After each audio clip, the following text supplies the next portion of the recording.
But for us, EOS has been really transformational in achieving our growth and looking toward the future and working on our goals. And so EOS tries to define some common practices from setting like 1 year, 3 year, and 10 year targets. So it's the first thing you need to put into that glass before you put anything else in there, because if you fill it with sand, you can't put any more rocks in there. So those are the big things that move the company forward and are very meaningful towards moving that needle. Technology is transforming how we think, how we lead, and how we win. From InterVision, this is Status Go, the show helping IT leaders move beyond the status quo, master their craft, and propel their IT vision. Not to make a blanket statement, but we are all seeking to attach greater meaning to our work, to be, part of something larger than ourselves. Okay, and I know I just made a blanket statement, but it is true.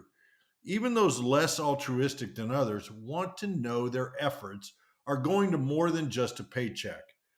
Back in the earlier days of the environmental movement, we called it the 3 Ps: people, planet, and profit, in that order. In fact, the very first blog post that I ever wrote was titled just that: people, planet, and profit. That was way back in November of 2008. We'll be sure to put a link in the show notes to that piece of Pulitzer Prize winning writing.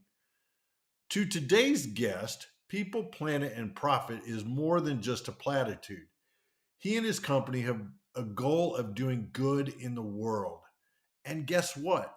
The profits are following. Please welcome Calvin Hendryx-Parker to Status Go.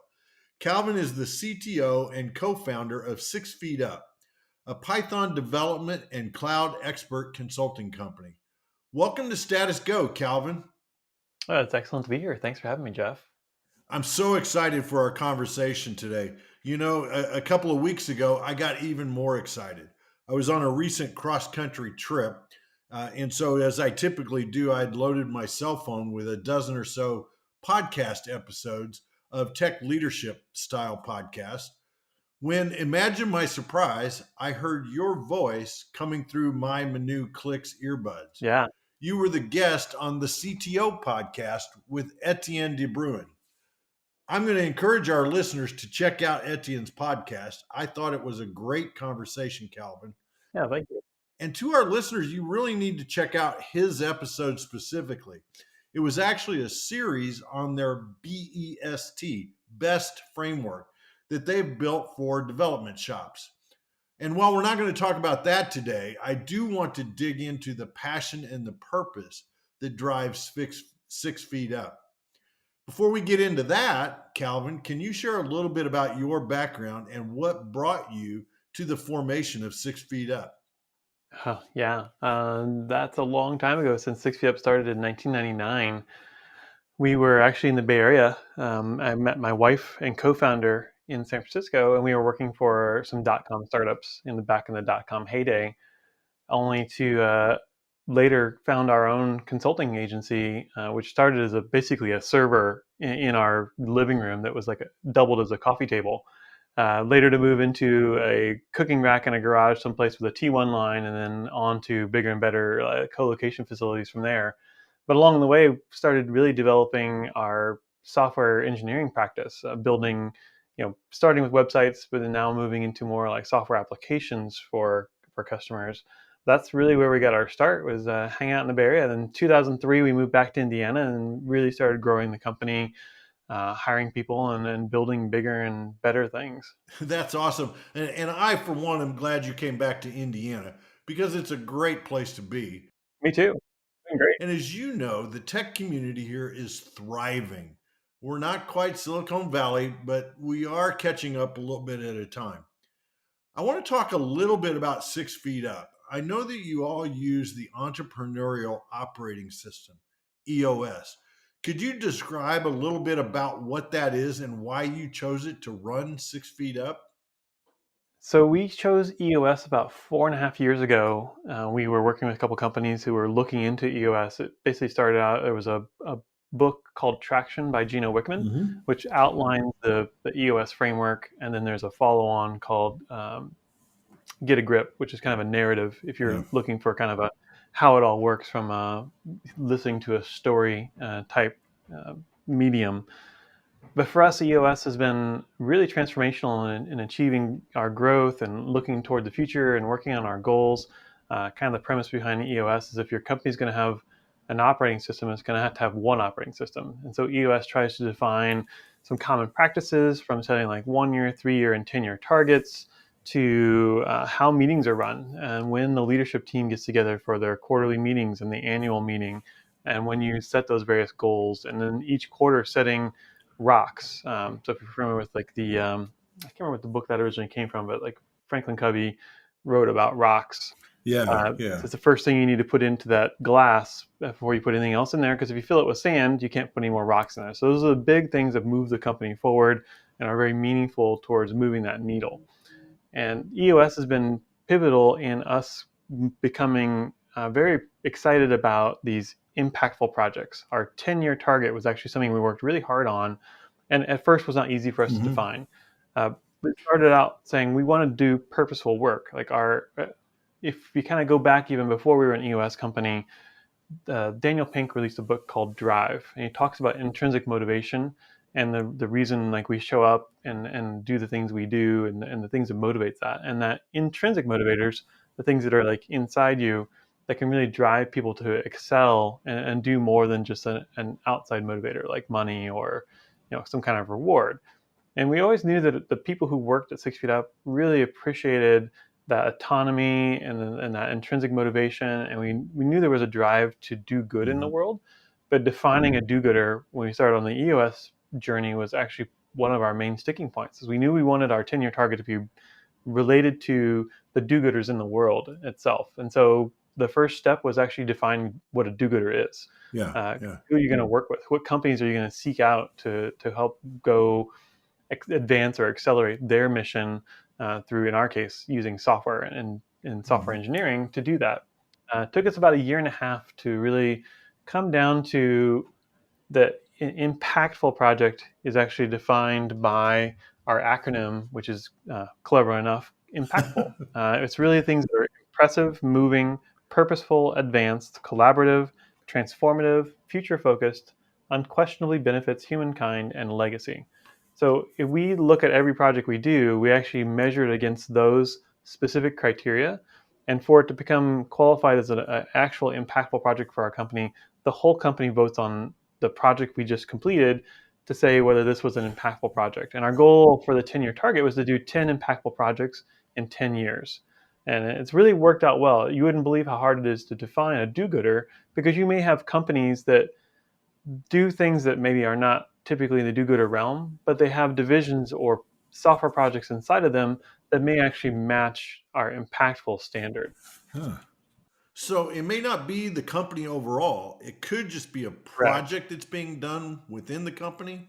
For example, we've done some work in the past with Sandia Labs, and they're one of the places where the nuclear atomic bomb was developed. Oh, yeah. The atomic bomb, while impactful in other ways, is probably not the kind of project we would want to be working on or doing things for people who are manufacturing weapons. But we worked with a specific group inside of that specific laboratory that was working on nuclear deproliferation. And so helping them advance that cause of actually nuclear deproliferation as opposed to the reverse actually fits our definition of an impactful project. Could you run through the acronym again? What is an impactful project?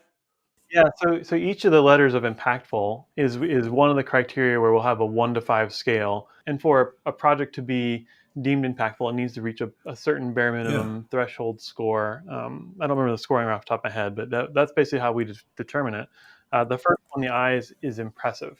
Does it is it of some meaningful level of a project? It wasn't just like we put up a web page for somebody, but we did something that would be considered impressive and not just run of the day table stakes type work. The M is going to be under moving. Is it meaningful? Does it move you? Does it you get some kind of a feeling when we talk about that project? One of our projects we worked on was about helping predict the trajectory of wildfires and saving the firefighters' lives, making sure that wherever they start digging their fire trenches and things, actually they don't put them into harm's way through Yeah. this prediction of where that fire is going to go.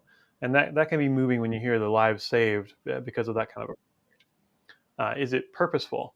Does it serve some major or some greater purpose in the world for the greater, the greater good of things? Looking at the projects we've done now, for example, we helped NASA back in 2015 Hmm. with the New Horizons probe that went to Pluto, and so we helped them redesign and re-architect the user interface for the data that was coming back from the New Horizons probe, so the scientists could have greater ability to slice and dice that mission data that was coming back. Was it advanced? So that's the A in impactful. Just using old school technologies is not going to cut it. We need to be doing something that's not bleeding edge or cutting edge, but more leading edge for us. So is it advanced? So probably Uh, not COBOL. no, if it's technology and it's not really moving the needle there, it wouldn't be considered advanced for Yeah, us. yeah. C is for collaborative. Did we work in a collaborative fashion with the customer and in amongst the team? It's actually one of our core values of 6 Feet Up as well, is the go together aspect of our team and what we do. The T is transformative. Did it change something from not working before to working, or was there a major change in process that this is now enabled for that customer? Was it future focused, or is it looking to build software that will last longer than a few months? Like we really try and build things that can last for up to a decade or more for being future focused. The U is unquestionably benefiting humankind.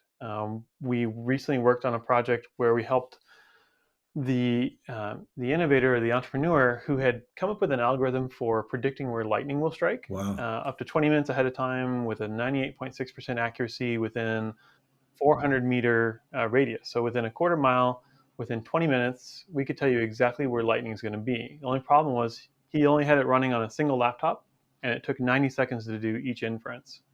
We actually refactored that to be a serverless cloud application and got the inference down to under 500 milliseconds. So it could actually be delivered into production and used by insurance companies or for sporting events or airlines, for example, to minimize the Yeah. windows they have to keep planes either on the ground or circulating in the air.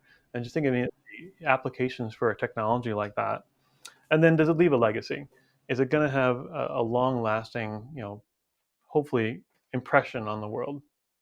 So how many years ago did you establish this goal of 10 impactful projects? Over 10 years? 2015, yep, 2015 to 2025 has been our 10-year range. And with EOS, halfway through, or almost all the way through the 10 years, you actually look at your next 10-year target. So we've actually started on our next Mhm. 10-year target, which is going to be taking this same idea, but actually writing 100 impactful stories in the next 10 years. So taking this idea of doing impactful work and doing more to showcase and highlight the people in the world who are doing good. So your company is not content creators per se, right? No, So help me understand that a little bit. The 100 impactful stories, you're still going to be doing impactful projects, right? correct. So is the number still going to be 10 for the next 10-year program, or is this replacing that goal? This will be replacing that goal. So the new goal would be it may not be it may be more than 10 projects, but it may not be 100 separate projects, but it may be 100 separate stories we tell along the way about the impactful work we're doing in the software and cloud space. And how are you going to tell those stories? It could be anything. Looking at short form podcasts, social audio. It could be just this, plain old blog, and being able to give exposure to those various groups. Okay, well, I know a podcast that you could tell your stories on anytime. Back in 2015, you set this goal. How are you doing towards the goal? It's not quite 10 years yet. No, not quite 10 years yet. We are at 6 of 10. 6 of 10. Okay. Yep, 10. So we've got four more to go, and Yeah, just a little yeah, over 2 years yeah. to do it. That's fine. I think we're going to comfortably hit that goal and actually work on now starting to rack up the 100 stories in the next 10 years. Trying to build that library before you have to start doing it, before you have to Yeah, start hitting the right, goal. right. I mean, the real point is, I think our group really loves trying to change the world. Like, can we change the world, through technology and make the world a better place? Well, you must use that as part of your hiring process, right? Because people they have to buy into that vision. Oh yeah. What's your hiring process look like to identify people that have that passion? I mean, a lot of it's through the networks we already have, and we're very involved in the open source communities, going to a lot of conferences like PyCon or EuroPython or being at AWS reInvent. So finding people through those networks or people through their networks of people we know. We also look, online. You can obviously find the careers that are available right now at 6feetup.com/careers. That'll lead you to the kind of people or the job descriptions for what we're looking for currently. I think what it helps with most is though attracting and setting the expectations for those who are kind of heading down this road and going on a journey with us. And I think it's really attractive for a lot of people. A lot of people want to get out of maybe the standard 9 to 5 grind and would really rather be doing something more interesting. Some people have come from the product world over to work at 6 Feet Up, which is where we're obviously an agency or a consulting model, and the work is very different each day. I mean, there's such a variety of things we're working on and doing different kinds of projects for a customer, so it never gets boring. You're never working on the same thing for more than a year, or depending on what the kind of project is, straight. And typically, you're never alone. We always have a kind of an internal mantra of never go solo, where we try to put multiple people on a project so that the client, the partner who we're co-partnering with on the project, gets the benefit of the wealth of knowledge that 6UP brings to bear. Like, our team is a very senior team of developers who enjoy solving hard challenges. That's really a key bit here. Is we don't have any junior. There's no entry level developers on our bench. We're not doing production style work. We're actually out there solving sophisticated, hard problems. Yeah, like rocket science. I mean, NASA. I know. I never thought I'd say that. Yeah, like rocket. We're going to pause right there for a word from Intervision Systems. Intervision, as you know, is the publisher of the Status Go podcast.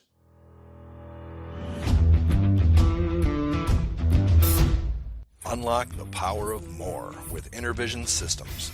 We provide the cutting-edge technology and expert guidance you need to take your business to the next level. Don't settle for less. Choose Intervision Systems and discover what's possible. Contact us now to learn more. And if you do want to learn more, visit intervision.com. Today, we're talking with Calvin Hendryx-Parker of 6 Feet Up, and we're talking about do-gooder. So we want to do projects for companies or divisions of companies that are do-gooders and impactful projects. And we were just talking before break about the hiring process. Calvin, what's the size of 6 Feet Up now, and what's your geographic footprint? Yeah, that's interesting. We're about 30 people right now, kind of fluctuating right around that, looking to grow as a few more projects on board. But the company actually, during the pandemic, expanded globally. We'd already had some remote workers. That was not a foreign concept to us, although we did forego the office space we had during 2020 and went just all in on the full remote workspace. But that enabled us to then start working with folks who are even outside the country. We'd had a couple people who were around our country, inside the United States, but we've got folks all across the globe, 6 or 7 continents. Australia, India, Pakistan, South Africa, Slovenia, Greece, Germany, Turkey, Canada, and Brazil. Wow. And you're finding most of those people, as you said, through conferences and some of the other activities that you all take part in, right? Yeah, through conferences. I mean, even through sites like Upwork, we found some really skilled folks who were putting their advertisement for work on those kind of sites. And people who've applied through the 6feetup.com site as well. What's interesting with the hiring process at 6feetup, we really try to leverage data. So before we even talk to anybody, there's a couple assessments we have folks take to see if they're going to fit for the various kinds of positions that we've got up there. But that doesn't preclude anyone from being interviewed for a position or even hired for a position. It's just more data points in the process itself, so we can actually build a great team all across the globe. Well, and it goes without saying, I imagine, that you are a very diverse organization as well. Yeah, I mean, we're even a woman-owned small business enterprise certified. But in addition to that, it's not just kind of smoke and mirrors. And my wife's the co-founder and owner of the company, but we actually have a very diverse workforce as well. Like the people who are on the team aren't just a standard fare. There's a great mix of people, a great mix of personalities, and a great group to work with. When I talked in the introduction about the whole concept of people, planet, profits, and then if you focus on the first two, the third comes. Yeah. How's that going for you guys? I mean, I'd say pretty well. When during the Mhm. pandemic, we were probably about 12 folks pre-pandemic, 2019 timeframe, and then so we doubled, through the pandemic, helping people. Obviously, with people moving to work remote and realizing that technology was going to play a bigger role in their day-to-day work, people had a lot of software projects that needed to be done, and so that I think had a lot of influence on us growing, and the fact that we can solve problems in a very sophisticated, modern fashion, given like our criteria for what we feel like is high quality software development. Before 2015, when you set this as your 10-year goal, were you doing these kinds of projects and just not focused on them as a goal? Or was this something that you came to an epiphany, if you will? Not trying to be trite in any way, but maybe in 2015 that you started doing this? No, I think even before we realized we had worked a lot in the nonprofit space and the higher education space, and those people were obviously doing a lot of work toward a greater good. A lot of the issues that they have, though, is they don't typically maybe have on staff a capacity for certain levels of technology or skills in those certain areas, and that was something we really brought to the table for those kinds of companies. So being able to again accelerate their journey in the technology space to help them make the world a better place Mhm. was already like kind of on our radar. I think the EOS platform. So we actually started with EOS probably about must have been 2017 timeframe, and so the Yeah. NASA project was 2 years before. So we kind of backdated our 10-year goal so we could capture that NASA project as the start, and knowing we would go forward with it in the future. But we already knew, prior to the NASA project and prior to EOS, that us as humans feel great about doing good for others. Like, really, you leave work each day feeling awesome, and you can't wait to get back at it the next day.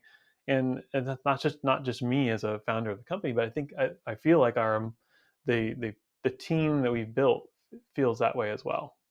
Yeah, one of the things that has always impressed me about your organization, and this is before you and I even met, just watching your organization, is the community involvement. And by that, I mean the community of technology professionals, Hmm. the AWS meetup, the Python web conference. How did you guys get involved in doing those types of things? Well, moving back to Indiana from the Bay Area in 2003, I think I was still struggling to find the open source community Mhm. here in Indianapolis and in the central Indiana area. And from being around here that this area was pretty Microsoft heavy, pretty Microsoft centric around everything. A lot of .NET, a lot of Mhm. like Microsoft apps, a lot of business apps, a lot of off the shelf type software. And so I really was trying to find my tribe. So in Mhm. 2007, that's when I founded or co-founded the Indianapolis Python user group, IndiePy, and that was really our first venture into community building at any kind of scale. So Oh from yeah, yeah. 2007 to today, we've now got well over 2,000 members in that specific meetup, and speakers every month. We do run the yearly Python Web Conference. Yeah. That's been going. This was our fifth year in 2022, or no, 2023 is our fifth year. So next year will be year six. So it's really exciting to bring people together from all over the globe. The Python Web Conference was actually started as a virtual conference in 2019, pre-pandemic. Pre it was in vogue to be a virtual conference, but it was done with the intention that we were bringing people who couldn't travel to a major regional or major Python conference to the same kind of caliber of talks and people, and actually focusing on some kinds of talks that maybe aren't getting the same highlight they would get at PyCon, doing it in our virtual conference. Well, in this involvement in conferences, it led you to, I think, during the pandemic, if I have the story right, to create LoudSwarm, It's true. Yeah. which is your conference software, right? Yeah, because it was, yeah, again, early days in pandemic. So we built that and launched it for the Python Web Conference that happened in 2020, which would have been in June. I believe is June. So around April, I was literally whiteboarding my ideas for it because we had done an event in 2019. It still felt disjointed and disconnected and didn't have that integrated feel to it. And I felt like there was a better way for folks to engage in a conference, consume the great talks, but also get face-to-face time with the speakers and the other conference attendees and have that same kind of feel that, I've come to love about going to conferences. I've been to 19 of the last 20 PyCons, and it's just become my tribe and my family. And so I want others to experience that as well. So we built the LoudSwarm platform based on just kind of those ideas. How do we leverage technology and the web and video to make a great experience and not try and mimic like an expo hall or like the real world, like really leverage what's going on in the virtual world to give everyone that same conference experience. Well, and to our listeners, not that this is a product pitch by any stretch, but I've had the opportunity to see a couple of demos of the platform. And if you are a conference manager or event planner, you should check it out. And Josh Qualls, you better be listening because you were the one that introduced me to Loud Swarm. Well, I appreciate that. One of the things that you have focused on recently, and I don't know if it's a pure focus or because you're looking for impactful projects, you've kind of found your way there, the climate tech. Yeah. Talk to us a little bit about what drove you in that direction and what some of the things that you're seeing from a technology perspective in the climate tech space. Sure. So when looking at being intentional about going after impactful projects, we specifically wanted to target, a couple different domains. If you look at the United Nations site, I believe there's 17 different project areas that fall underneath this certification of kind of an impactful or do-gooder type projects in the world. And we just kind of thought about what we thought was important for our team and what I feel like is important for the world is that there would be no world if we don't save our climate. So that kind of rose right to the top. We've also been looking at a few others, climate change and sustainability, obviously being kind of number one. If without a planet, we've got no place to live. And there's a ton of technology going into climate tech right now. I think that when us as humanity is faced with a hard problem, we will solve these kinds of problems. It's just a track record we have, even in the bleakest, darkest, of times. We've figured out some way to either reverse a terrible trend or to fix or make the place a better place. I know that carbon emissions has been a big topic, and we obviously worry about that because of the depletion of the ozone layer. But I think we've actually started on the right track, being able to do carbon capture technology projects. There's a lot of innovation going on there. The most recent X Prize is actually around carbon capture. So if you go look up xprize.org, you can see a lot of the various projects that they've been doing. And that also is kind of hit top of the list is like, how can we reduce carbon in the atmosphere to help, save the planet? So we recently went to a couple conferences. I just got back from North Carolina, the UNC Climate Tech event this spring. And it's really, it's a great group of people, obviously, because everyone there cares a lot. I mean, they're very deeply invested in the things they're doing, and they're doing it for a really good purpose. So it's hard not to get excited when you talk to people like that, and that enthusiasm is definitely infectious. Well, and I'd imagine also inspired when you're seeing Yeah. some of what people are doing, right? Mhm. Yeah, I mean, it's in the innovative ways that people are looking to solve these kinds of problems. I just you can kind of go down every presentation with some either new technology or some new way they've kind of come up with either sequestering the carbon, using the carbon, repurposing the carbon. It's people are locking it into building materials so that you can keep that carbon out of the atmosphere and actually lock it away in other places, or locking it into specific kinds of stone. I mean, it's really fascinating how creative humankind can be when posed with a very serious problem. And it's almost a seemingly insurmountable problem. Right, and that's an area where our developers get excited, is these hard problems. So it's a good match, where there's a tough problem ahead of us, and technology of advanced enough nature is actually going to be part of the solution, and that's where we want to be as well. Well, Calvin, as I warned you, we are all about action here on Status Go. We love to leave our listeners with some explicit calls to action, things that they can go out and do. So, what are one or two things that our listeners can do tomorrow because they listened to this conversation today? I mean, I would encourage them to go read our blog. We post a lot of great tech stories and articles up there. Some of the impactful projects I mentioned actually are on our site as case studies. So if you actually just go to 6feetup.com/impact, that will link you directly into the section about our mission and the impactful projects we're working on. The other thing, if you wanted to check out more on that BEST framework that you heard on the Etienne's podcast, the 7CTO podcast, that's just 6feetup.com/best. Well, and we will absolutely put links to those specific sublinks on your site in the show Yeah, yeah. notes, as well as to your career page for anybody listening I that say, would want to join. I'm sorry, I cut you off. Say that again. I say any friends of Jeff are going to be great new friends of mine. Well, I appreciate that. I've already started making new friends, new contacts from speaking with you and Darcy. So it's been great. Calvin, thank you so much for taking the time to talk with us today. My guess is this will not be your last appearance on Status Go. I hope not. We will have you back for sure to talk further about the great work that you are doing at 6 Feet Up. All right, thanks, Jeff. To our listeners, if you have a question or want to learn more, visit intervision.com. The show notes will provide links and contact information. This is Jeff Tunn for Calvin Hendryx-Parker. Thank you very much for listening. You've been listening to the Status Go podcast. You can subscribe on iTunes or get more information at intervision.com. If you'd like to contribute to the conversation, find Intervision on Facebook, LinkedIn, or Twitter. Thank you for listening. Until next time.